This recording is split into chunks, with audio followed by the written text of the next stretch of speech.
உலகம் யாவையும் தாமுள மக்களும் நிலை பெறுத்தலும் நிக்கலும் நீங்கள அலகிலா விளையாட்டுடையார் அவர் தலைவர் அன்னவர்க்கே சரண் நாங்களே.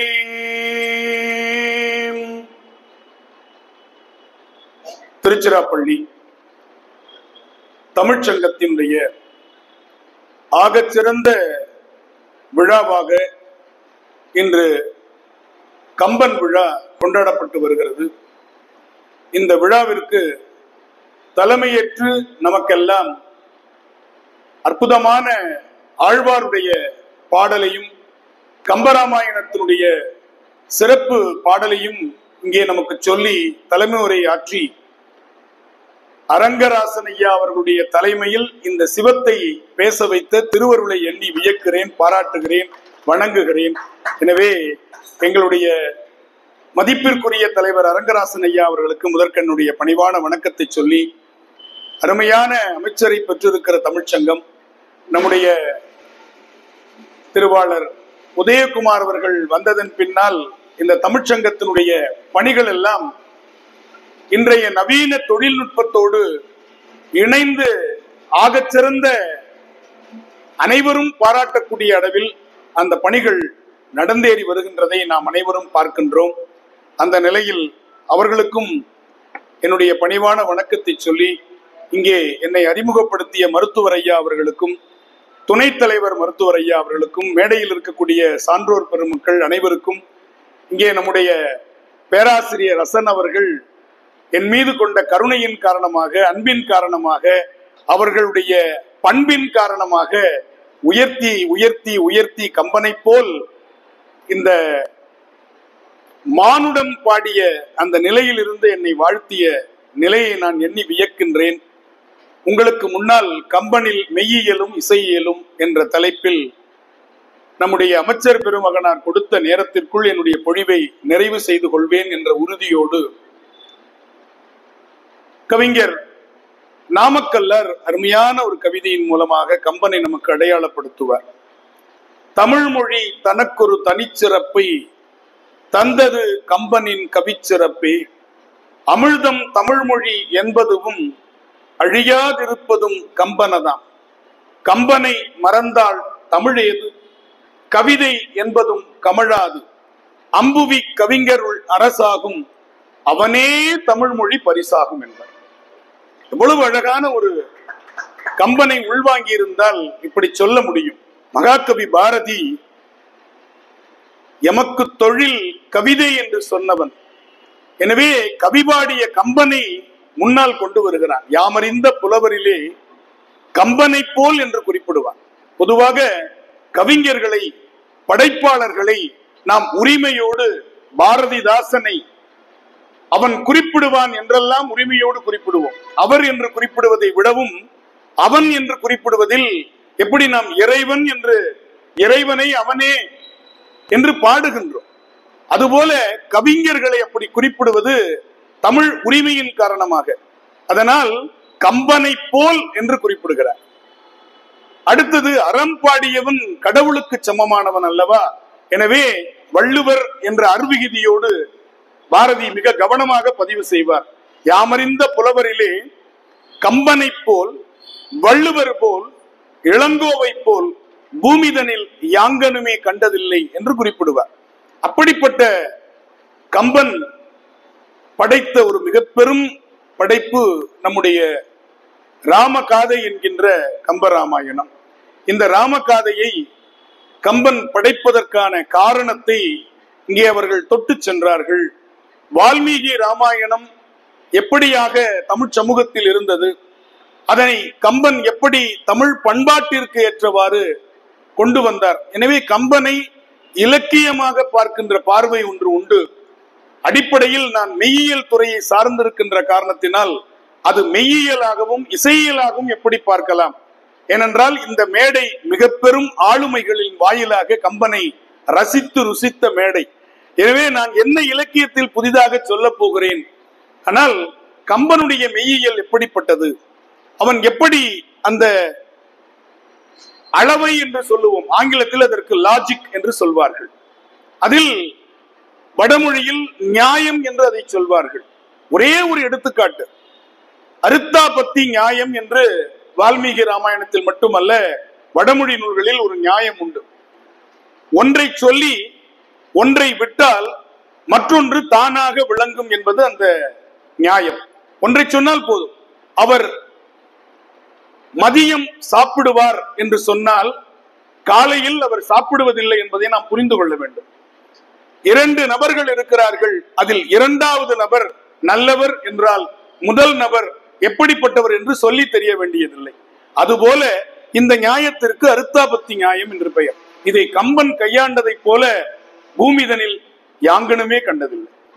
எப்படி என்றால், இந்த அருத்தாபத்தி நியாயத்தை கையாள்றதுல ரொம்ப நம்ம ஒண்ணு எளிமையா வாரியார் சுவாமிகள் சொல்லுவார். 18 சித்தர்களில் ஒரு சித்தருடைய பெயர் பட்டினத்தார், அது அருத்தாபத்தி நியாயம் என்று சொல்வார். ஏனென்றால் மற்றவர்கள் எல்லாம் கிராமத்தார் என்பது பட்டினத்தார் என்று அவருக்கு பெயரிட்டதன் மூலமே நாம் புரிந்து கொள்ள முடியும். மற்ற சித்தர்கள் எல்லாம் கிராமத்தில் தோன்றியவர், அவர் மட்டும்தான் காவிரி பூம்பட்டினத்தில் வாழ்ந்ததால் பட்டினத்தார் என்று சொன்னால் மீதி இருக்கக்கூடிய அத்தனை சித்தர்களும் கிராமத்தார் என்பது அருத்தாபத்தி நியாயம் என்பார். இப்பொழுது கம்பன்ல ஒரு இடம் வருகிறது. ராமன் அந்த வனவாசத்தில் அகத்தியரை சந்திப்பதாக ஒரு இடம் வரும். அகத்தியர் குள்ள முனி, அவர் ஒரு மிகப்பெரிய தமிழ் பேராசான். அவர் குள்ளமாக இருக்கிறார் என்பதையும் மக்களுக்கு சொல்ல வேண்டும். ஆனால் ஒருவருடைய உருவு கண்டால் எல்லாமை வேண்டும் என்பது நம்முடைய தமிழ் மறை. எனவே அவரை அடையாளப்படுத்தவும் வேண்டும், அவரை சொன்னது போலவும் இருக்க வேண்டும். ஆனால் அவருடைய உருவத்தை குறைபாடாக சொல்லாமல் அவரை பற்றிய மிகப்பெரிய பெருமையாகவும் அமைய வேண்டும். எப்படிப்பட்ட ஒரு இக்கட்டான சூழல்! இந்த இடத்தில் ராமனுக்கு ராகவன் என்று பெயர் உண்டு, சுருதி நாயகன் என்று உண்டு, சீதையின் கேள்வன் என்று உண்டு, மூவர்க்கும் முதல்வன் என்று உண்டு. இப்படி நூற்றுக்கணக்கான பெயர்களில் கம்பன் ராமனை போற்றி புகழ்வார்.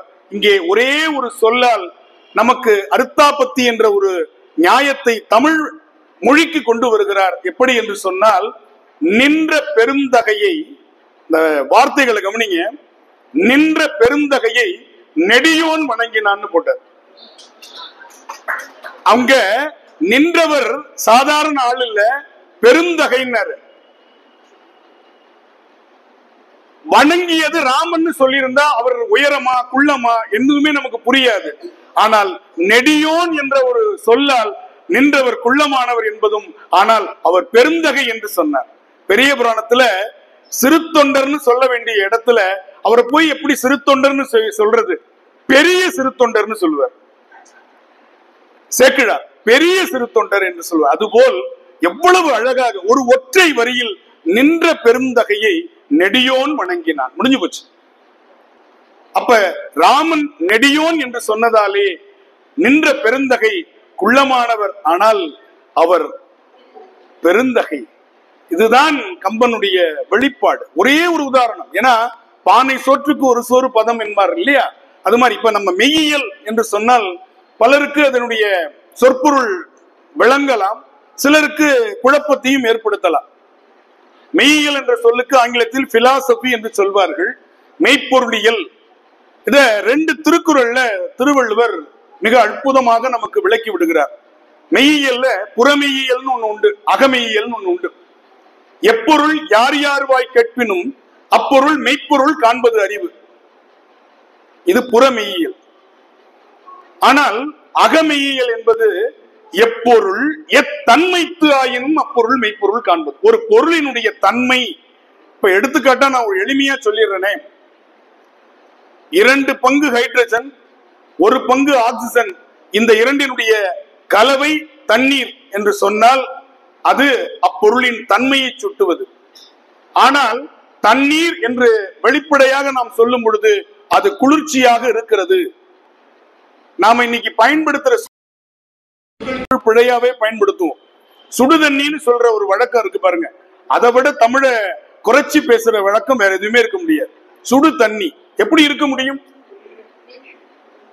வெந்நீர் என்று சொல்லணும். தண்ணீர், நீர், வெந்நீர். ஆனால் சுடுதண்ணி கொண்டு வாங்கன்னு கேட்கிறோம். எவ்வளவு நம்ம தமிழ பிழை. அதே பாருங்க, நேர்மறை எதிர்மறைன்னு சொல்லுவோம். நேர்மறை என்ற ஒரு சொல் தமிழ்ல கிடையவே கிடையாது. ஆனால் இன்று பயன்படுத்தி கொண்டிருக்கிறோம். பாசிட்டிவ் திங்கிங் அப்படிங்கிறதுக்கு நேர்மறைங்கிறான். மறைன்னு வந்தா அது எப்படி? அது அதற்கு தமிழ்ல 10ஆம் வகுப்பு ஒழுங்கா நம்ம படிச்சிருக்கணும். அடிக்கடி நான் சொல்றது, அதுல எதிர்மறை வாக்கியம் என்பதற்கு எதிர்ச்சொல்லாக உடன்பாட்டு வாக்கியம்னு கேட்பாங்க. சரிதானங்கய்யா? உடன்பாட்டு வாக்கியம், எதிர்மறை வாக்கியம். எனவே நாம் நேர்மறை என்ற சொல்லை சொல்லக்கூடாது. உடன்பாட்டு வாக்கியம். உடன்படுகிறேன், இன்னைக்கு 6 மணிக்கு வந்துருங்கய்யா அப்படின்னு ஒருத்தர் சொல்றோம். அவர் என்ன சொல்றாரு? கண்டிப்பா வந்துடுறேன் அப்படின்னு சொல்றோம். இந்த கண்டிப்புங்கிறது தண்டனை பெற்ற ஒருவனிடத்தில் மீண்டும் அந்த குற்றத்தை செய்யக்கூடாது, கண்டிப்பாகன்னு சொல்ற வார்த்தை. இன்னைக்கு கல்யாணத்துக்கு வந்துருங்க, கண்டிப்பா வந்துடுறேன். ஏன் அங்க போய் என்ன சண்டையா போட போறோம்? எப்படி பேசிட்டு இருக்கும் பாருங்க. களிப்பு என்ற சொல், இதெல்லாம் நம்ம கவனமா கம்பராமாயணத்துல வருது. களிப்பு என்ற சொல் கள் உண்டதனால் வரக்கூடிய போதை கலந்த மகிழ்ச்சிக்கு பேர் தான் களிப்பு. இன்னைக்கு நம்ம எல்லாத்துக்கும் உண்டு கழித்தான், கண்டு கழித்தான்னு பேசிட்டு இருக்கிறோம். களிப்பு என்பது கல்லால் வரக்கூடிய மகிழ்ச்சிக்கு மட்டும்தான் களிப்பு. இதை நாம் இன்னைக்கு எல்லாத்துக்கும் பயன்படுத்துறோம். உண்டு மகிழ்ந்தான், கண்டு மகிழ்ந்தான், இப்படி சொல்லுவதுதான் வழக்கம். ஆனால் கண்டு கழித்தான், உண்டு கழித்தான் சொல்லிட்டு இருக்கிறோம். எவ்வளவு சொற்கள் பாருங்க நம்ம தமிழ்ல இப்படி தவறாகவே பயன்படுத்தி கொண்டிருக்கிறோம். ஆனால் இப்ப இன்னொரு புதுசு ஒண்ணு தமிழ்ல கண்டுபிடிச்சிருக்கிறோம். நான் வரதுக்கு கொஞ்சம் காலதாமதம் ஆகும் போல இருக்கு, மழை பெஞ்சிட்டு இருக்கு அப்படின்னு சொன்னா உடனே நம்ம அமைச்சர் சொன்னார் பரவாயில்லை அப்படின்னார். அப்படி ஒரு சொல் தமிழ்ல கிடையாது. பரவாயில்லைங்கிற ஒரு சொல் தமிழ்ல கிடையாது. ஆனா எல்லாரும் பயன்படுத்திட்டு இருக்கோம் தமிழாகவே. ஏன்னா ஹிந்தி மொழி தமிழகத்துக்குள்ள வந்த பொழுது சில சொற்கள் நமக்கு தெரியும். நம்ம சாப்பிடுறோம், பானிபூரினா நமக்கு என்னன்னு தெரியுது, பானினா தண்ணின்னு தெரியும், என்ன சாப்பிடுறோம்ல. அதே மாதிரி நகி அப்படின்னா இல்லைன்னு நமக்கு தெரியும். அப்ப அவன் பர்வா நகின்னு சொன்னான், நம்மால நகிக்கு இல்லைன்னு மொழிபெயர்த்துட்டான். தெரியும், பர்வாக்கு தெரியல, அடிச்சா பாருங்க பரவாயில்லை. எவ்வளவு பெரிய ஞானம்! ஒன்று தமிழுக்கும் வடமொழிக்கும் ஒரு மணிப்பிரவாள நடைய அவங்கவங்க செய்யுள்ள பண்ணாங்கன்னா நம்மால சொல்லுல பண்ணான் பர்வா நகி. இத நீங்க ஒரு அருமையான இசை பாடகர் உதித் நாராயணன் ஒருத்தர் கேள்விப்பட்டிருப்பீங்க. அவர் ஒரு திரை இசை பாடல்ல இந்த வார்த்தை தமிழ்ல எழுதி கொடுத்தாங்க. பரவாயில்லைன்னு தான் கவிஞர் எழுதி கொடுத்தாரு. ஆனா அவர் சரியா அவருடைய உச்சரிப்புல பருவா இல்லை பருவா இல்லைன்னு பாடியிருப்பார். கேட்டு பாருங்க அந்த பாட்டை. பருவா இல்லைன்னு பாடியிருப்பார் அவர். காதல் பிசாசே அப்படின்னு ஒரு இதுல என்ன பண்ணிருக்காரு அவரு, பருவா இல்லை. ஏன்னா அவருடைய மொழி அவர் சுத்தமா பேசுறாரு, நாம தான் குழம்பி நிக்கிறோம். பருவா நகி அப்படிங்கிறத பரவாயில்லை. எப்படி பாருங்க, நம்ம இந்த மாதிரி நிறைய சொற்கள் நாம் ஆனால் கம்பன் வடமொழியிலிருந்து, அதற்குத்தான் நான் இப்பொழுது மையப்பொருளுக்கு வரேன், வடமொழியிலிருந்து தமிழ்படுத்தும் பொழுது அவன் விபீஷணன் எழுதி பழகவில்லை, வீடனன் என்று எழுதுகிறான். ரா என்பது தமிழில் முதல் எழுத்தாக வராது, மொழி முதல் எழுத்தில் ரா இல்லை. எனவே இராவணன் என்று எழுதுகிறான், இராமன் என்று எழுதுகிறான். சீதா என்பதை சீத்தை என்று எழுதுகிறான். திருஜடா என்பதை திரிசடை என்று எழுதுகின்றான். நீங்க எத்தனை பாட்டு எடுத்து பார்த்தாலும் சரி, இலக்குவன் எழுதுறான். லட்சுமணன் பேரு, இலக்குவன் மெனக்கட்டு தமிழ் படுத்துறான். நம்பாள் எப்படி பாடுற, சொற்றுணை வேதியன் சோதிவானவன் மெனக்கட்டு திருநாவுக்கரசர் தமிழ் படுத்திருப்பார். பாடுறவன் ஜோதிவானவன் பாடிட்டு இருக்கிறான்.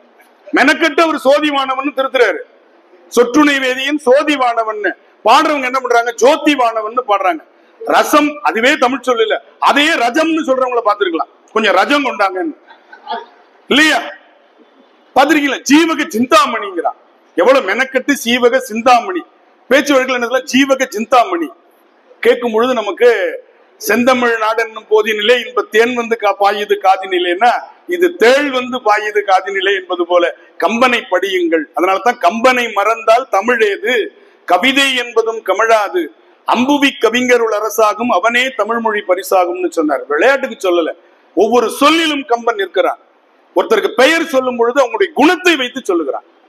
இன்று நாம் உடல் ஊனத்தை வைத்து அவர்களை நாம் கேலி செய்வதாக, பகடி செய்வதாக பெயர் வைக்கிறோம். ஆனால் அவருடைய குணத்திற்கு அவன் பெயர் வைக்கிறான்.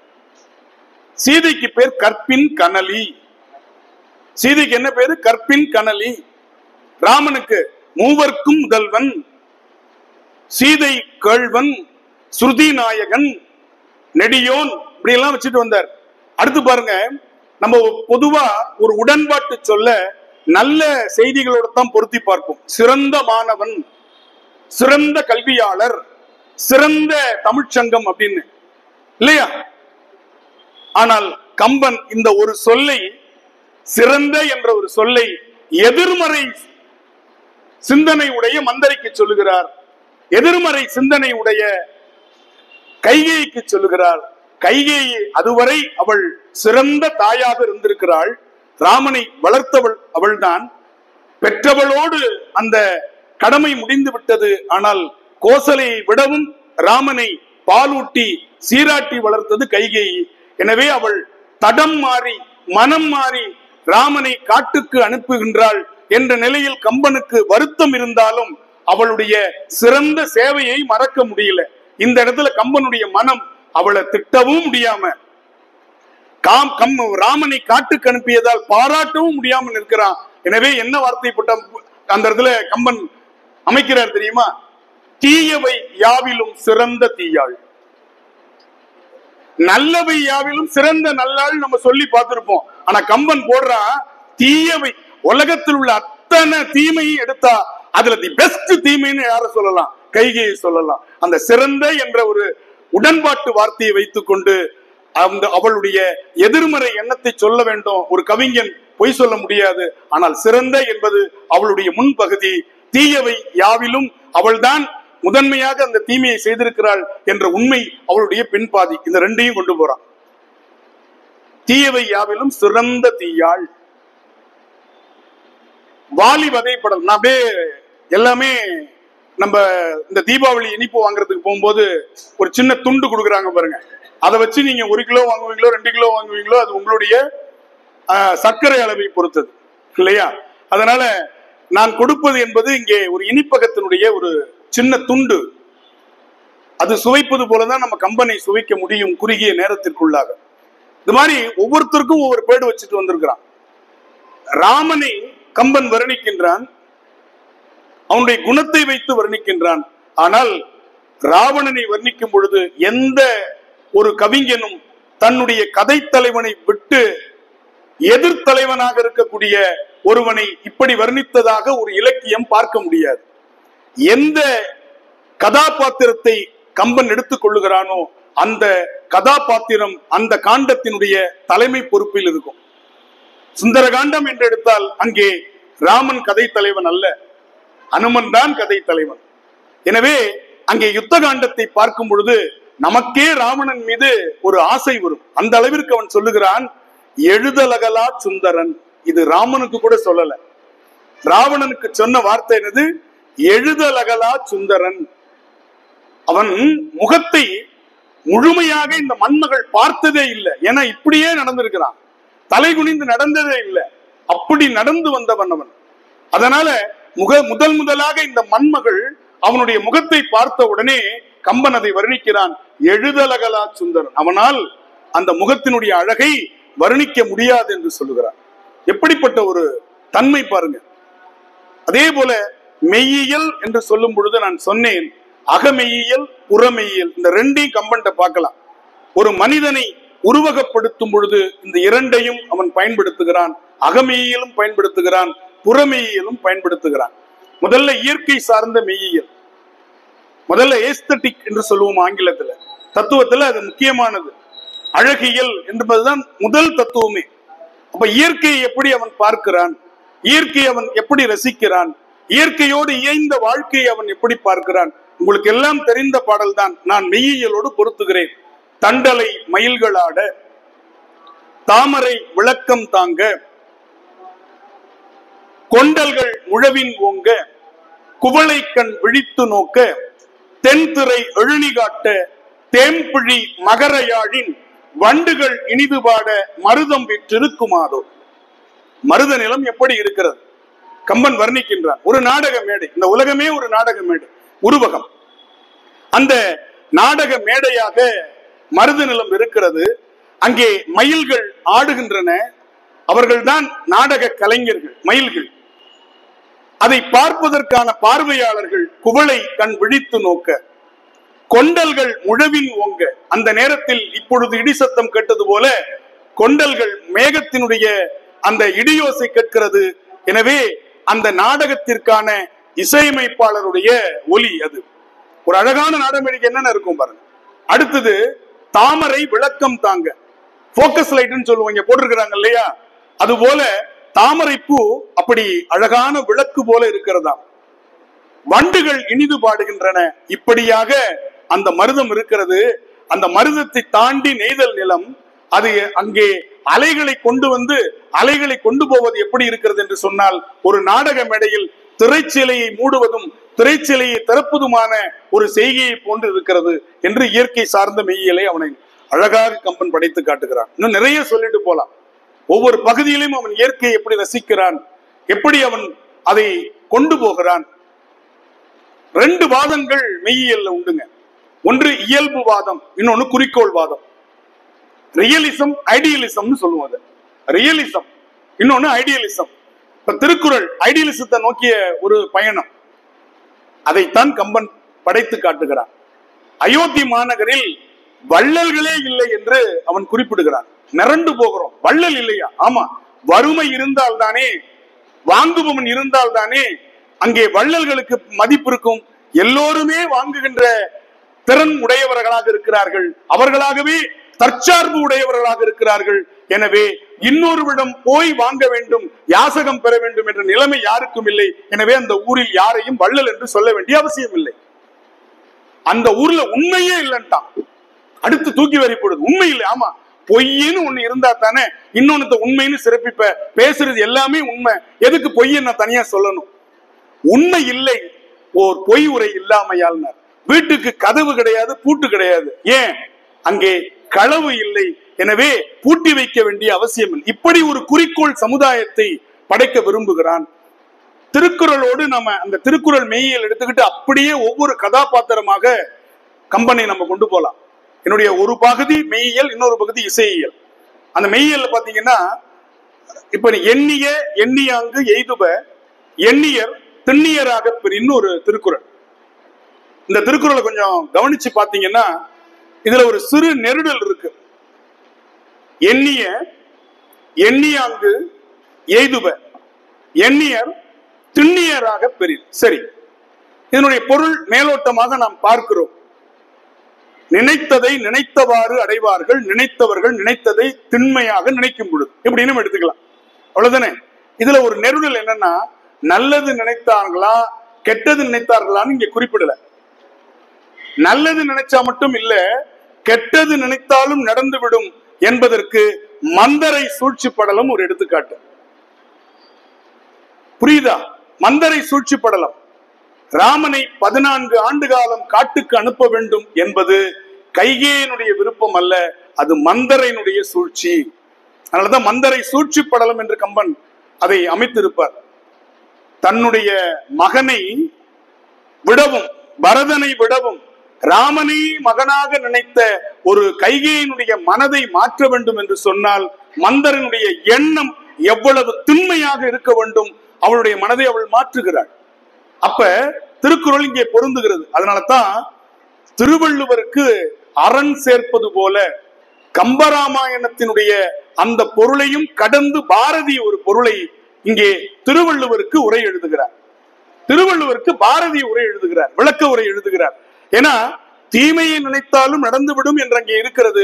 எனவே பாரதி மிக அவசரமாக, மிக கவனமாக, உடனடியாக இந்த செய்தியை பதிவு செய்கிறார்.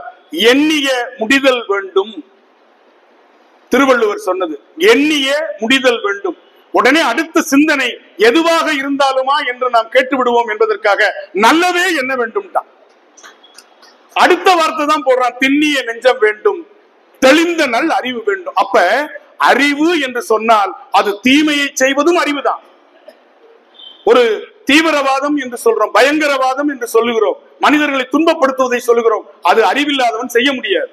எனவே அறிவு நன்மையையும் செய்யும், தீமையையும் செய்யும். எனவே தெளிந்த நல் அறிவு இருந்தால் திண்மையான நெஞ்சம் நல்லதை மட்டுமே செய்வதற்கு எண்ணும். இப்படி எடுத்துக்கொண்டு போகணும். எண்ணிய முடிதல் வேண்டும், நல்லவே எண்ண வேண்டும், திண்ணிய நெஞ்சம் வேண்டும், தெளிந்த நல் அறிவு வேண்டும். இந்த ரெண்டையும் இப்ப இணைச்சு பாத்தீங்கன்னா நமக்கு திருக்குறள், கம்பராமாயணம், பாரதி, மூன்றையும் சிந்தித்து பார்க்கணும். எவ்வளவு அழகான ஒரு செய்தியை நாம் பார்க்கிறோம் பாருங்க. ஒவ்வொன்றுக்கும் சொலல் வல்லன் சோர்விலன் அஞ்சான் அவனை இகழ்வல்லல் யாருக்கும் அரிதுன்னார் திருக்குறள்ல. அனுமனுடைய அந்த கதாபாத்திர படைப்பு அப்படியே இருக்கும். சொல்லின் செல்வன் யார்களோ சொல்லின் செல்வன். அவன் ராமன் தவித்து போயிருக்கிறான், சீதையை பிரிந்திருக்கிறான், சீதை அங்கே வாடிக்கொண்டிருக்கிறாள். ராமன் தன்னை எப்பொழுது அழைத்து செல்வானோ என்று நினைத்து வருந்தல. ராமன் யார் பரிமாறி சாப்பிடுவான்? இந்த மெல்லடகு என்பதற்கு வெற்றிலை என்று பொது பொருள். ஆனால் இலையில் மென்மையான உணவுகள் சாப்பிடுவது என்பது வனவாசத்தினுடைய மிக முக்கியமான ஒரு கருத்து. கடுமையான உணவுகள் எடுத்துக்கொள்ள முடியாது. ராமன் வனவாசம் மட்டுமல்ல, அது ஒரு நோன்பாக செய்கிறான். எனவே மென் உணவுகளை அவன் எடுத்துக்கொள்ளுகிறான். இன்னைக்கு நம்ம சொல்றோம் இல்லையா, விரதம் இருக்கும் பொழுது கடுமையான செரிமான கோளாறுகளை ஏற்படுத்தக்கூடிய உணவுகளை சாப்பிடக்கூடாது, எளிதாக ஜீரணமாகக்கூடிய உணவுகள். அந்த உணவுகளுக்கு பேர் மெல்லடகு என்று பெயர். அந்த உணவை யார் இனிமேல் அவனுக்கு பக்குவமாக செய்து கொடுப்பார்கள்? முதல்ல தன்னுடைய கணவனை நினைத்து அவள் கவலைப்பட்டால், தான் இங்கே பிரிந்திருக்கின்றோம், எப்பொழுது அழைத்து செல்வானோ என்று நினைக்கிற கவலை இல்லை. இரண்டாவது, திருமணம் செய்து கொள்வதே விருந்தினர்களை உபசரிப்பதற்காக என்று தமிழ் பண்பாடு சொல்லுகிறது. எவ்வளவு பெரிய விஷயம் பாருங்க. நாம நினைச்சிட்டு இருக்கோம் திருமணம் செய்து கொள்வது என்பது ஒரு குடும்பமாக வாழ்வதற்காக, அல்லது பிள்ளை பேற்றுக்காக, அல்லது ஒரு உணவகத்துல போனோம்னா 10 பேர் போனா கூட நம்மளை தனித்தனியா உட்கார வைக்கிறான். 2 பேர் கணவன் மனைவியா போனா ஃபேமிலி ரூம்னு உட்கார வைக்கிறான். 10 பேர் நீங்க போங்க தனித்தனியா, உங்களுக்கு அந்த மரியாதை இருக்காது. ஆனா 2 பேர் கணவன் மனைவியா போனா இங்க உட்காரதுங்க, உள்ள ஃபேமிலி ரூம் இருக்கு, அங்க போய் நீங்க உட்கார்ந்து சாப்பிடுங்க. அப்ப அந்த ஒரு மரியாதை இருக்கு இல்லையா? இதற்கெல்லாம் நினைச்சிட்டு இருக்கிறோம். ஆனால் கம்பன் சொல்லுகிறான், விருந்து கண்ட போது என்னொருமோ என்று விம்மும்னா, விம்மி விம்மி அழுகுறா. தனியாக இருக்கின்ற கணவனோ மனைவியோ இருக்கிற வீட்டில் விருந்தினர்கள் வரமாட்டார்களே. இது அப்படியே இளங்கோவடியில பார்க்கலாம். விருந்தினர் வர முடியாம செய்து விட்டானே கோவலன், மாதவியிடத்தில் அவன் சென்று விட்டான் என்று கவலைப்பட்டதை காட்டிலும் தனியாக நான் வீட்டில் இருக்கிறேன், எனவே விருந்து உபசரிப்பு செய்ய முடியாமல் செய்து விட்டானே என்று கண்ணகி கவலைப்பட்டதை, அந்த தமிழ் மிகப்பெரிய பண்பாட்டை கம்பன் அப்படியே அசோகவனத்து சீதையிடத்தில் காட்டுகிறார்.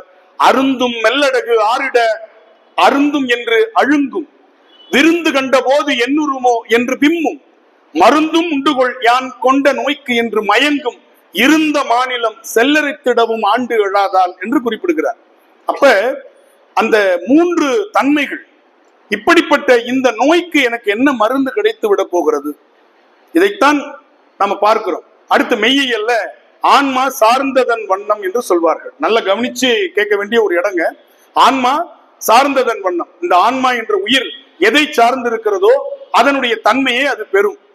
இப்ப எப்படி ஒரு இரும்பு காந்தத்தை சார்ந்து இருக்கும் போது காந்தமாம் தன்மை அந்த இரும்பும் பெறுமோ, அதுபோல இந்த ஆன்மாவிற்கு ஒரு இடம் உண்டு, ஒரு குணம் உண்டு.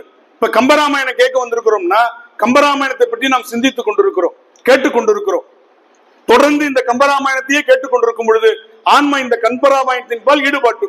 இது மாதிரி ஒவ்வொன்றுக்கும் ஆன்மா சார்ந்ததன் வண்ணம். இந்த சார்ந்ததன் வண்ணம் அப்படின்னு சொல்லக்கூடிய ஒரு காட்சியை அங்கே கம்பன் காட்டுகிறான். சீதையை அடைவதற்கு ராவணன் எத்தனையோ முறைகளில் போராடுகிறான். எத்தனையோ முறைகள் செஞ்சு பார்த்துட்டான். சீதை மயங்குவதாக இல்லை, இணங்குவதாக இல்லை. அவள் அல்லவா, அதனால அவளுடைய மனதை நூல் அளவு கூட மாற்ற முடியும்.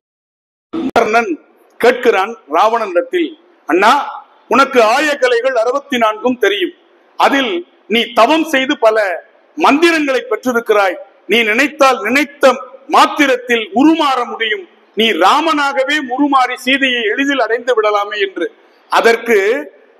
அதற்கு ராவணன் சொன்ன பதில் தான் மிக முக்கியமான மெய்யியல். நான் ராமனாக உருவெடுத்தும் பார்த்து விட்டேன், என்னால் அடைய முடியவில்லை என்று ராவணன் வருத்தப்படுகிறான். கும்பகர்ணன் சொல்றான், ராமனாக உருவெடுத்துமா அடைய முடியவில்லை?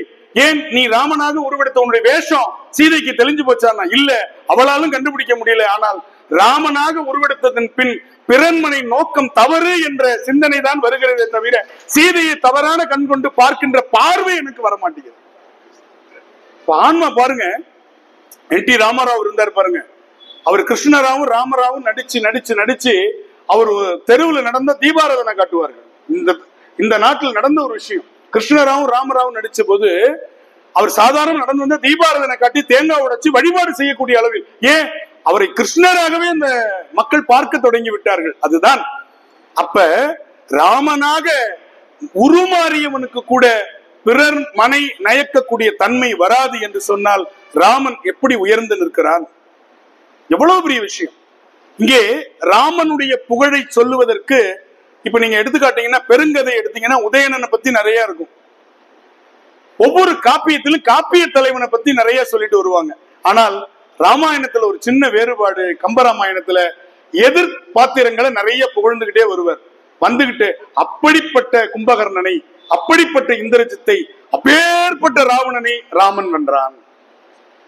ஏன்னா ஒரு சாதாரண ஒரு குரங்கை அடித்து கொன்னுட்டான் அப்படின்னு சொன்னா அது புரியாது. வாலிவதை படலத்துல வாலி எப்பேற்பட்டவன், அவன் எழுந்து நின்றான் என்று சொன்னால் மேலே இருக்கக்கூடிய நட்சத்திரங்கள் கீழே கொட்டும் அவ்வளவு உயரம். 2 தோள்களை குலுக்கினால் 2 பக்கம் இருக்கிற மலைகள் நடுங்கும். அப்படிப்பட்ட வாலி என்று சொல்லுகின்ற அவன் யார் தெரியுமா? அந்த வாலி யார் தெரியுமா? அடுத்து ஒன்னே சொல்றார். அங்கதன் பிறந்த பொழுது வாலி அந்த அங்கதனுக்கு ஒரு கிளுகிளுப்பை வாங்கி கொடுக்கிறான். அந்த கிளுகிளுப்பையை கையில வச்சு ஆட்டல. குரங்குகளுக்கு வால்ல தான் பலம். வால்ல கட்டி கிளுகிளுப்பை ஆட்டினானா. அந்த கிளுகிளுப்பை யாருன்னா ராவணன். அப்ப வாலி எப்பேற்பட்டவன் பாத்துங்க. ராவணனை தன்னுடைய வாலில் கட்டி தன்னுடைய மகன் அங்கதனுக்கு கிளுகிளுப்பை ஆட்டினான். அப்ப வாலியை ராமன் கொன்றான் என்று சொன்னால் ராவண வதம் என்பது பெரிய ஆச்சரியத்திற்கு உரியது அல்ல என்று நமக்கு புரிய வைக்கிறான். முன்னாடியே அந்த கதை வருது. அழகா சொன்னாங்க, சீதையை அவள் இருந்த பர்ணசாலையோடு தூக்கி கொண்டு போனான் என்று சிந்திக்கும் பொழுது நமக்கு ஒரு காட்சி, எப்படி பர்ணசாலையோடு தூக்க முடியும் என்று நமக்கு அந்த இடத்தில் அந்த லாஜிக்னு சொல்றோம் பாருங்க, அது நமக்கு கொஞ்சம் நெருடலா இருக்கும். உடனே அதற்கு முன்னால் ஒரு படலத்தை வைக்கிறான். அவன் இமயமலையை அசைத்து தூக்க முயற்சி பண்ணவன். அப்ப இமயமலையே அசைத்து தூக்க முடிஞ்சவனுக்கு இந்த சின்னோண்டு பர்ணசாலையை தூக்குவதா பெரிய காரியம்? இப்படி பின்னால் வரக்கூடிய அவனுடைய கதைக்கு ஏற்றவாறு முன்கூட்டியே ஒரு அருமையான ஒரு நடைமேடையை கம்பனிட்டு கொண்டே வருவான். ரொம்ப அழகா இருக்கும். இப்ப ராமனுக்கு ஆட்சி நல்ல கவனிங்க, அவனுக்கு போகல, அடுத்து பரதனுக்கு போகணும், அவனுக்கும் போகல. ராமனுடைய பாதுகை என்று சொல்லக்கூடிய அந்த காலணிகளுக்கு அந்த ஆட்சி போனது. இது பின்னாடி சொல்ல போறான். இதற்கு முன்கூட்டியே, இதற்கு பேரு வரு பொருள் உரைத்தல்னு பேரு. மெய்யியல் அதுக்கு பேரு. பின்னாடி வர்றதை முன்னாடியே சொல்றது. சிலப்பதிகாரத்துல சொல்லுவாங்க இல்லையா, 3 அரசியல் பிழைத்தோர்க்கு அறம் கூற்று ஆவதும், உரைசால் பத்தினியை உயர்ந்தோல் ஏத்தலும், ஊழ்வினை உறுத்து வந்து ஊட்டும். இந்த 3 அந்த 3 கிளைமேக்ஸ் சொல்லக்கூடிய நிறைவு காட்சிக்கான 3. இதை முன்னாடியே சொல்லிடுவார். பின்னாடி வரப்போறத முன்னாடியே சொல்றது. இதுக்கு பேர் வருபொருள் உரைத்தல். இப்ப ராமனுக்கு ஆட்சி போக போறது இல்லை. கம்பராமாயணத்தை முதல்ல படிக்கும் பொழுது அந்த நாட்டு படலம் நகர வளம் படிக்கும் போதே இந்த காட்சியை சொல்லிடுறாரு நுணுக்கமாக. பின்னாடி இதெல்லாம் நடக்க போகுதுங்கிறத. அடுத்து பரதனுக்கு போகுமா, அவனுக்கும் போக போறது இல்ல, சம்பந்தம் இல்லாம இன்னொன்னுக்கு போக போகுதுங்கிறத அங்க அழகா சொல்றார். ஒரு அழகான ஒரு இயற்கை காட்சி. அங்கே எருமை மாடுகள் பாலை கறந்து விற்பதற்கு ஆள் இல்லாமல் மடி நிறைந்து வலி தாங்காமல் அந்த பாலை அவை தெருமுழுக்க கொட்டி கொண்டே போகிறதா. அவ்வளவு வளம். கறக்கிறதுக்கு ஆள் இல்லை. இப்ப நம்ம சொல்றோம் இல்லையா, வாங்கறதுக்கு ஆள் இல்லைங்க. மாங்காய் அப்படியே மரத்திலேயே காய்ச்சி வெம்பி கீழே கொட்டுற அளவுக்கு. இப்ப தக்காளி எடுத்து கொட்டுறாங்க இல்லையா கிருஷ்ணகிரி மாவட்டத்துல, ஏன்னா வாங்கறதுக்கு ஆள் இல்லை. அவ்வளவு தக்காளி விளைச்சல். அது போல பால் கறக்கிறதுக்கு ஆள் இல்லை. எல்லார் வீட்லயும் அப்படி கறக்குது. வாங்க குடம் நிறைக்கும் வள்ளல் பெரும்பசுகள்னர் பசுவை விட 3 மடங்கு எருமை கறக்கும். அப்ப இந்த எருமை கறந்த பால் என்ன பண்ணுதான், தெருவுல ஆறு மாதிரி ஓடிட்டு இருக்கான். கற்பனையை பாருங்க. அது அந்த ஆறு ஓடி போய் ஒரு குளத்துல போய் விழுதான். அந்த குளத்துல இருக்கக்கூடிய அன்ன குஞ்சுகள் அந்த பாலை உண்கின்றன என்று முடித்து விடுகிறார். இப்பொழுது கவனியுங்கள், பால் முதலில் அந்த பசுவினுடைய அல்லது எருமையினுடைய கன்றுக்கு உரிமை உடையது, அதுக்கு போகல. அடுத்து அந்த மாட்டை வைத்து பராமரிக்கக்கூடிய அந்த மாடு சொந்தக்காரன், மாட்டினுடைய சொந்தக்காரனுக்கு போனோம், அவனுக்கும் போகல. சம்பந்தம் இல்லாத ஒரு அன்ன குஞ்சுக்கு அந்த பால் சென்றது என்று ஒரு காட்சியை காட்டுவார். இப்ப இதுல இதன் போல நமக்கு என்ன புரிஞ்சுக்கலாம், அயோத்தியினுடைய ஆட்சி ராமனுக்கும் போகல, பரதனுக்கும் போகல, சம்பந்தம் இல்லாம ஒரு செருப்புக்கு போச்சு.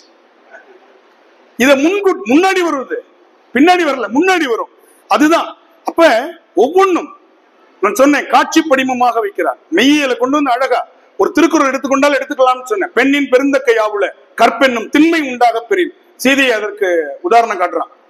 வையத்துள் வாழ்வாங்கு வாழ்பவன் வானுரையும் தெய்வத்துள் வைக்கப்படும். ராமன் தெய்வமாக்கப்படுகிறார், மனிதனாக பிறந்து தெய்வமாக்கப்படுகிறார். அடுத்து பாருங்க, பிறப்பு ஒக்கும் எல்லா உயிர்க்கும். இதுதான் மிக முக்கியமான கருத்து. நம்ம மனிதர்களை சகோதர சகோதரிகளே என்று சொல்லி பழக்கம். ஆனால் ராமன் குகனொடும் ஐவரானோம் முன்பு, பின்பு குன்று சூழ்வான் மகனொடும் அறுவரானோம், எம்முடை அன்பின் வந்த நின்னொடும் எழுவரானோம், புதல்வரால் பொலிந்தான் நுந்தைன்னா. எந்தைன்னு சொல்லல, நம்ம எல்லாருக்கும் ஒரே தந்தை. அதுல நால்வராக இருந்து குகன் என்கின்ற காட்டில் வாழக்கூடிய ஒரு எளிய மனிதன் 5வது சகோதரனாக வருகிறான். அரக்கர் இனத்திலிருந்து சுக்ரீவன் ஒரு சகோதரனாக வருகிறான். அடுத்தது குரங்கு இனத்திலிருந்து, இப்படி ஒவ்வொருவராக சகோதரராக ஏற்றுக்கொள்ளக்கூடிய ஜாம்பவானை தன்னுடைய மிகப்பெரிய ஆலோசகராக ஏற்றுக்கொள்கிறான். சடாயு சம்பாதி என்கின்ற 2 பறவைகள் இறந்த பொழுது தன்னுடைய தந்தைக்கு செய்யக்கூடிய ஈமச்சடங்கை அதை நினைத்து அந்த சடாயு சம்பாதி என்ற பறவைகளுக்கு ராமன் செய்கின்றான் என்பதாக அந்த கதை நகர்ந்து கொண்டே போகும். அப்போ பிறப்புக்கும் எல்லா உயிர்க்கும் சிறப்பொவ்வா செய்தொழில் வேற்றுமையான் என்ற கருத்தை, என்ற மெய்யியலை கம்பராமாயணம் முழுக்க நம்மளால் காட்ட முடியும். இப்படி நிறைய. அதே போல ராவணனுக்கு ஒரு அருமையான திருக்குறள், உங்களுக்கு எல்லாம் தெரிந்த திருக்குறள். நீ எவ்வளவு பெரிய ஆளாக இருந்தாலும் சரி, நீ எவ்வளவு பெரிய பராக்கிரம், 9 கிரகங்களை படிக்கட்டாக அமைத்து நடந்து போனவன் ராவணன். நவகிரகம் அவனுடைய படிக்கட்டு.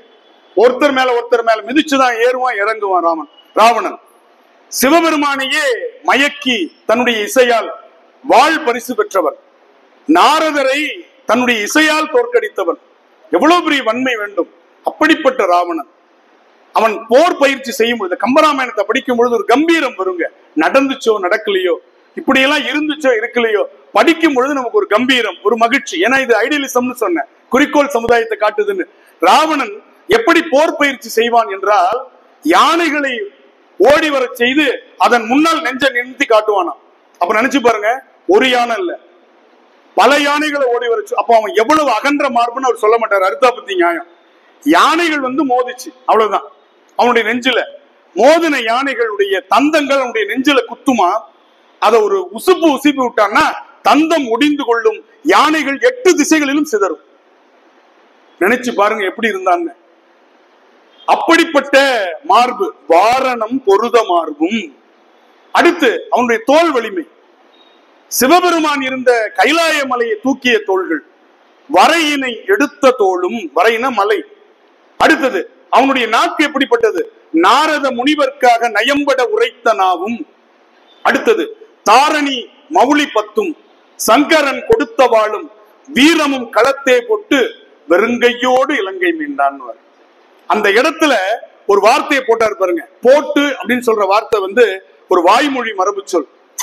அன்னைக்கு செத்துட்டான்னு சொல்றோம்ல, அவன் உயிரோடு போகிறான், ஆனால் நடைபெணமாக போகிறான். அப்பொழுதுதான் அந்த முகத்தை பார்த்தால் பூமாதேவி என்று எழுதுகிறார். அவன் வீரமும் களத்தே போட்டு வெறுங்கையோடு இலங்கை மீண்டான். ஏன் அன்னைக்கு செத்துட்டான், இன்று போய் போருக்கு நாளை வான்னு சொல்லிட்டான் பாருங்க. அன்னைக்கு செத்துட்டான் ராவணன். அதுக்கப்புறம் அவனுடைய உடல் போராடியது, உயிர் போயிடுச்சு. அப்ப ராவணன் ராமனுடைய அம்பு பட்டு விழுந்து விடுகிறான். நல்ல கவனிங்க, விழுந்து விடுகிறான். அந்த நேரத்தில் ராமன் அவனுடைய உடலை பார்க்க போகிறான். கூடவே விபீஷணன் செல்லுகிறான். அப்பொழுது ராவணனுடைய உடம்பு குப்புற கவிழ்ந்து கிடக்கிறது.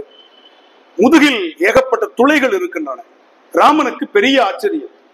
உடனே விபீஷணனிடத்தில் கேட்கிறான், எவ்வளவு பெரிய வீரன் என்று இவனை நான் நினைத்தேன், ஆனால் புறமுதுகில் புண்ணு இருக்கிறதே, இவனையா நான் கொன்றேன் என்பது போல அவனுடைய பார்வையும் கேள்வியும் இருந்தது.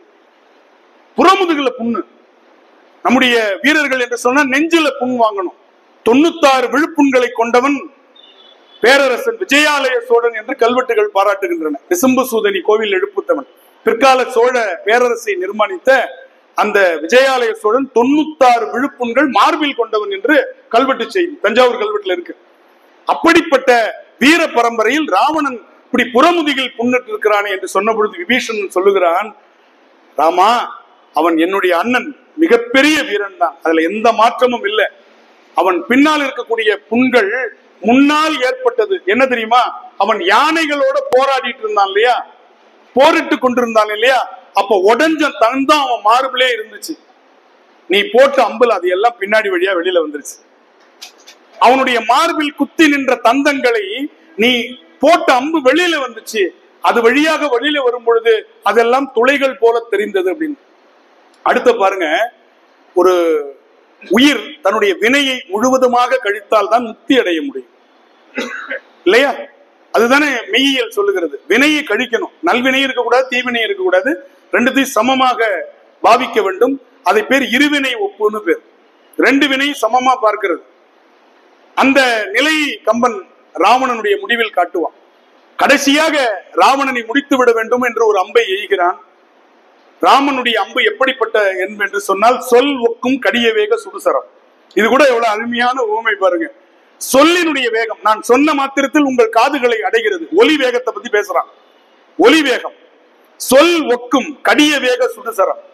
அந்த தாடகை வதை படலத்துக்கு முன்னாடி ராமனுடைய அம்ப டெஸ்ட் பண்ணி பாக்குறாங்க, தேர்வு பண்ணி பாக்குறாங்க. அது 7 மராமரங்களை தொலைத்து கடல்ல போய் விழுந்து கடலில் ஒரு சுனாமி ஏற்படுத்திச்சான். ஒரு மரத்திலையும் குத்தி நிக்கல. 7 மரங்களை துளைத்து கொண்டு போன ராமனுடைய அம்பு ராவணனுடைய இறுதி அந்த கடைசி நிமிடங்கள், அதுல குத்து நம்பு வெளியில வரல. கொஞ்ச நேரத்துக்கு ஒரு 10-15 நிமிடம் கழித்து வெளியில வந்து விழுந்துச்சான். 10-15 நிமிடம் ஆச்சு. ராமனுக்கு ஆச்சரியம், என்னுடைய அம்பு இப்படி எப்ப இப்படி பேட்டரி சார்ஜ் போச்சுன்னு தெரியலையே, குழம்பி போய் நிற்கிறான்.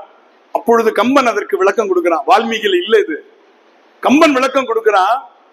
வெள்ளருக்கும் சடைமுடியான் வெற்படுத்த திருமேனி அப்படின்னு சொல்லிட்டே வருவான். கல்லிருக்கும் மலர்கூந்தல் சானகியை மனச்சிறையில் கறந்த காதல் உள்ளிருக்கும் என தேடி உடல் புகுந்து தடவியதோ ஒரு வன் வாழின். உள்ள போய் இன்னைக்கு இருக்கிற ஆங்கிலத்துல சொல்லணும்னா ஃபார்மட் பண்ணிடுச்சு. சீதையை பற்றிய நினைவுகள் எல்லாத்தையும் அது என்ன பண்ணிடுச்சு, ஃபேக்டரி ரீசெட்னு சொல்றான்ல. இன்னைக்கு ஒரு போனை விற்க போனீங்கன்னா, ஒரு கம்ப்யூட்டர் விற்கணும்னா என்ன பண்ணணும், ஃபார்மட் பண்ணிட்டு தான் நம்ம ஓஎஸ் போட முடியும்னு சொல்றான். இந்த டெக்னாலஜி அந்த அம்பு பண்ணிருக்கு. உள்ள போய் எல்லாத்தையும் அழிச்சுதான் சீதையை பற்றிய நினைவு. ஏன், இந்த உயிரில் இந்த நினைப்பு இருந்தால் இதற்காக அவனுக்கு ஒரு பிறவி வரும். எனவே அந்த நினைப்பை கூட அவன் தாங்கி கொண்டு அவன் மாளக்கூடாது என்று அந்த அம்பு உள்ள போய் தடவி தடவி தடவி அழிச்சுதான். கல்லிருக்கும் மலர்கூந்தல் சானகியை மனச்சிறையில் கறந்த, இந்த கறந்த என்ற சொல் மறைத்த என்று பொருள். மறைச்சி வாழறதுக்கு கரத்தல் என்று பெயர். அவன் உள்ளுக்குள்ள வச்சு வச்சு வச்சு வச்சு அந்த நினைவுகளை வைத்திருக்கிறான். மறைந்து வாழற பூச்சிக்கு நம்ம ஆளுங்க கரப்பா மூச்சின்னு பேர் வச்சாங்க, சும்மா இல்ல. கரப்பு என்றால் மறைத்தல் என்று. கங்கையை சடையுள் கறந்தாய் போற்றினர். கங்கையை சடையில மறைச்சு வச்சிருக்கிறார் சிவபெருமான், கரத்தல்னு பேரு. மறைச்சு வச்சிருக்கிற பணத்துக்கு பேரு கரப்ஷன் பேரு ஆங்கிலத்துல. எங்க இருந்து எங்க போயிருக்கு பாருங்க. கரப்பாம்பூச்சி சானகியை மனச்சிறையில் கறந்த காதல். வெளிப்படையா இல்லையா, வெளியில அப்படின்னு வீரனா கத்திட்டு இருக்கான், உள்ளுக்குள்ள எப்படி இருக்கிறான், அந்த காதல் வையப்பட்டிருக்கிறான். இதை கும்பகர்ணன் சொல்லுவான், பேசுவது மானம் இடை பேணுவது காமம் நன்று நம் கொற்றம். நல்லா இருக்கு அண்ணன், பிரமாதமா இருக்குன்னு மானம் பேசிட்டு இருக்கிற அடுத்தவர் மனைவி மீது நீ ஆசைப்படுகிறாயே, நல்லா இருக்கு நம்ம ராஜாங்கம் அப்படின்னு துணிச்சலா பேசுறான். அவன் என்னன்றி கொன்றார்க்கும் உய்வுண்டாம் உய்வில்லை, செய் நன்றி கொன்ற மகற்கு. இதற்கு ஒரே எடுத்துக்காட்டு கும்பகர்ணன். என்ன தப்பு பண்ணாலும் எனக்கு சோறு போட்டவையாவன், அவனுக்கு நான் அறிவுரை சொல்லுகின்ற வரை சொல்லி பார்த்துட்டேன், திருந்தல. அதுக்காக நான் உங்ககிட்ட வர முடியாது. விபீஷணன் சொல்லும் பொழுது எவ்வளவு முறை கூப்பிட்டு பார்க்கிறான். ராமன்ட்ட வந்து உயிர் பொழைச்சுக்கலாம், ராமன்ட்ட வந்து அடுத்த அண்ணன் நீதான், உனக்கு ஆட்சி கிடைச்சிரும். முடியாது. நீர்கோல வாழ்வை நச்சி பின் நெடிது நாள் வளர்த்த பின்னை போர்க்கோலம் இட்டார்க்கு உயிர் கூடாது அங்கு போகேன். இது நீர்கோல வாழ்க்கைன்னா இதான் நிலையாமை தத்துவம், மெய்யியல். தண்ணீர்ல கோலம் போட்டா அது எத்தனை நாள் நிற்கும்? நீரில் குமிழி இளமை, நீரில் சுருட்டு நெடுந்திரை யாக்கை, நீரில் எழுத்தாகும் என்று நம்முடைய குமரகுருபர் பாடுவர். செல்வம் நீர்ல சுருட்ட நெடும் திரைகளா வந்துட்டு போயிடும். பாருங்க, நீரில் குமிழி யாக்கை, நீரில் குமிழி இளமை, நீரில் செல்வம், நீரில் சுருட்டு நெடுந்திரைகள், நீரில் எழுத்தாகும் யாக்கை. இது குமரகுருபர் பாடுகிறார். அதற்கு முன்னால் கம்பன் சொல்கிறான் நீர்கோல வாழ்வு என்று சொன்னார். நீர்ல போட்ட கோலம் போல நிலையில்லாத வாழ்வு. இந்த நிலையில்லாத வாழ்வை என்னுடைய அண்ணனுக்காக கொடுப்பதில் எனக்கு எந்த விதமான மாற்று கருத்தும் இல்லை. நான் அவனோடு இருந்து போகிறேன். இதுதான் என் நன்றி கொன்றார்க்கும் உய்வுண்டாம், உய்வில்லை செய் நன்றி கொன்ற மகருக்கு. இந்த ரெண்டு கதாபாத்திரம், இங்க கும்பகர்ண அங்க கர்ண, பெயர்ல கூட பொருத்தம் பாருங்க. அவனும் இருந்தது எதிரி டீம்ல தான் இருக்கிறான். அங்கேயும் என்ன சொன்னா, துரியோதன தப்பு செய்யறானா சரியா செய்யறானான்னு எனக்கு தெரியாது, ஆனால் அவனுக்காக நான் உயிர் கொடுப்பேன், என்னை கடந்துதான் அர்ஜுனன் துரியோதனனை வெல்ல முடியும்னா சொன்னது போலே செய்தான். அவனுக்கும் அங்கே இங்க கும்பகர்ண அங்க கர்ண. அப்படிப்பட்ட அந்த கும்பகர்ணனுடைய காட்சி இப்படி ஒவ்வொன்றையும் கம்பன் செதுக்கி கொண்டே வருகிறான். நிறைய பார்க்கலாம். திணைத்தனை நன்றி செய்யணும் பனைத்தனையா கொள்வர் பயன் தெரிவார்னு சொன்னார். சபரிக்கு முக்தி கொடுக்கிறார். சாதாரண பழங்களை கொடுத்த சபரி அகலிகைக்கு முக்தி கொடுக்கிறான். அவன் கைவண்ணம் அங்கு கண்டேன் கால் வண்ணம் இங்கு கண்டேன் சொல்லுவான் இல்லையா? கைவண்ணம் கால் வண்ணம், இந்த ரெண்டு என்ன? சீதையை அந்த மிதிலை காட்சி படலத்தில் மனம் முடிப்பதற்காக அந்த சுயம்பரத்தில் அவனுடைய கைவண்ணத்தை பார்த்தேன். அந்த வில்லை எடுத்து நிமித்தி வளைத்து நானை அவன் ஏற்றிய அந்த செய்தி அங்க அவனுடைய கைவண்ணமா. கல்லாக இருந்த அகலிகை மேல் அவன் கால் பட்டவுடன் அந்த கல் உயிர் பெற்றது. அது என்னது?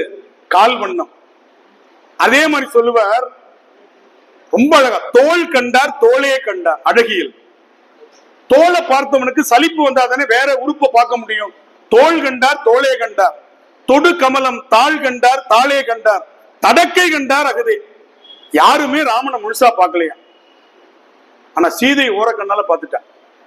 எப்படி பார்த்தா, இதுல இன்னொரு படிமம் சொல்லிவிட்டு நான் இசைக்கு போகிறேன். என்ன முக்கியமான படிமம் என்ன அப்படின்னா, நகை போட்டுக்கிறதுனால பெண்கள் அழகா தெரியறதா அவங்க நினைச்சுக்கிறாங்க. ஜிமிக்கி போட்டுக்கிறது, காது குத்தாம போட்டுக்கிட்டு அதுக்கு பேர் அமிக்கியா பேர் வைக்கிறாங்க பாருங்க. ஜிமிக்கி அமிக்கி, நெக்லஸ் போட்டுக்கிறது, இதெல்லாம் நமக்கு அழகு தரும் என்று போடுகிறார்கள். ஆனால் சீதை அணிந்த பொழுது இவற்றை எல்லாம் அந்த நகைகள் பேசிக் கொண்டதாம். இவள் அணிந்திருப்பதால் நாம அழகா தெரிகிறோம்னு. கோணனி சங்கம் வந்து குடியிருந்தனைய கண்டத்து ஈனமில் கலன்கள் தம்மில் இயைவன அணிதல் செய்தார். மானனி நோக்கினார்தம் மங்கள கழுத்துக்கெல்லாம் தான் அணி ஆன போது தனக்கு அணி யாதுமாதோ.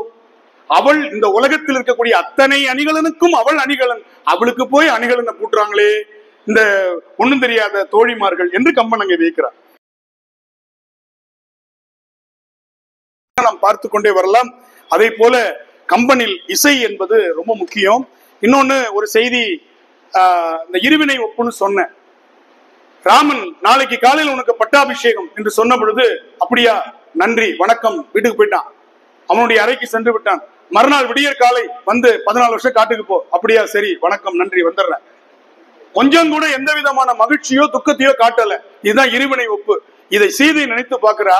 ஒரு தாமரை பூ நிஜத்தில் இருந்தால் காலையில் அது மலர்ச்சியாக இருக்கும், மாலையில் வாடிவிடும். அதே தாமரை பூவை ஒரு ஓவியமாக வரைந்து வைத்தால் காலை பிற்பகல் மாலை இரவு எப்பொழுதும் ஒரே மாதிரி இருக்கும். அதை போல ராமனுடைய முகம் இருந்தது.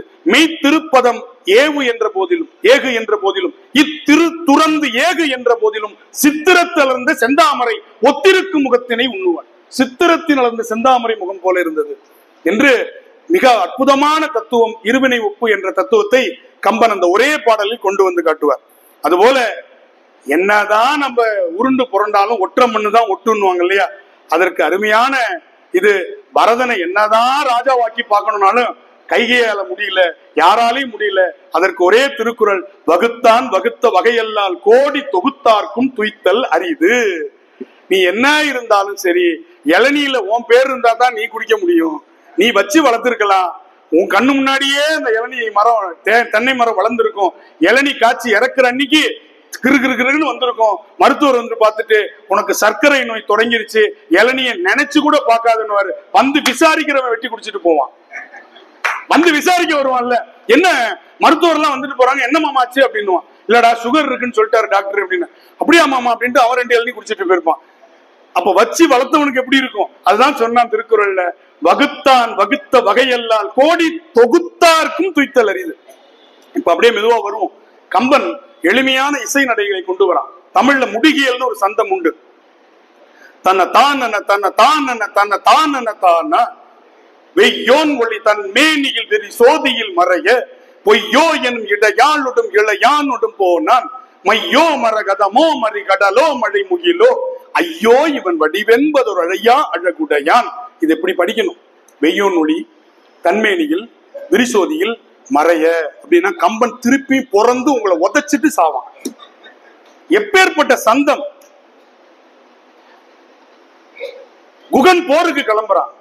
அந்த போருக்குரிய சந்தம் தான தனத்தன தான தனத்தன தான தனத்தன தந்தானா தான தனத்தன தான தனத்தன தான தனத்தன தந்தானா. மார்ச் பாஸோடைய இன்னைக்கு இருக்கக்கூடிய முரசு கொட்டுறாங்க பாருங்க, அதனுடைய அமைப்பு அது. ஆழ நெடுந்தர யாரு கடந்திவர் போவாரோ வேழ நெடும்படை கண்டு விலங்கிடும் வில்லாளோ தோழமை என்றவர் சொல்லறிய சொல்லன்றோ ஏழமை வேடன் இன்னும் இறந்திலும் என்றனை ஏத்தா ஏசாரோ தானதனத்தன தானதனத்தன. அப்படி படிக்கணும். அதை போய் நம்ம உட்காந்துட்டு ஆழ நெடுந்தரை ஆறு கடந்திவர் போவாரோ இப்படியா படிக்கிறது? வீரம் போயிடுச்சு. வீரமும் களத்தே போட்டுன்னு நம்ம ஆசிரியர்கள் போட்டான். கிளாஸ் ரூம்ல வந்து வீரத்தை போட்டுட்டான். கும்பகர்ணன் தூங்குறான், எழுப்புற சந்தம் உரல் உலக்கை சந்தம். உரல் உலக்கைய வச்சு இடிச்சா எப்படி இருக்கும்? அப்படி அந்த சந்தத்துல இடுறான். ஏன்னா ஒளியால எழாதவன் கூட ஒலியால் எழுந்து விடுவான் இல்லையா? என்னென்னவோ பண்ணி பார்க்கறான். கும்பகர்ணன் எழல, போருக்கு அவன் அனுப்பி ஆகணும். அவன் அத்தனை மாசம் தூங்கி அத்தனை மாசம் எந்திரிக்கிறவன். அவனை நடுவுல எழுப்புறாங்க. என்ன பண்றது? உரல் உலக்கைய கொண்டு வந்து அவன் காது கிட்ட வச்சு இடிக்கிறாங்களாம்.